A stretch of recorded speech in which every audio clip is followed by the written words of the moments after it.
Talaga bang hadlang sa tagumpay ang magkaroon ng tattoo? Ayon sa lumang paniniwala ng iba, nakakasira raw ito ng pangarap at trabaho. Akala dati, mga kriminal at rebelde lang ang nagtatattoo.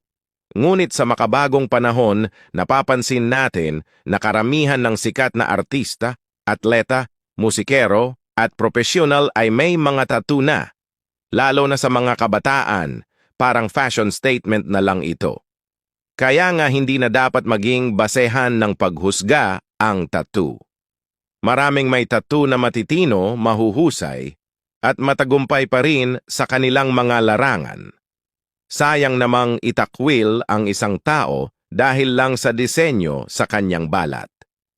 Panahon na siguro para tanggapin na nga natin ang nagbabagong panahon at pananaw patungkol sa tattoo. Huwag nang husgahan agad ang tao base sa kanyang hitsura. Follow for more. Salamat.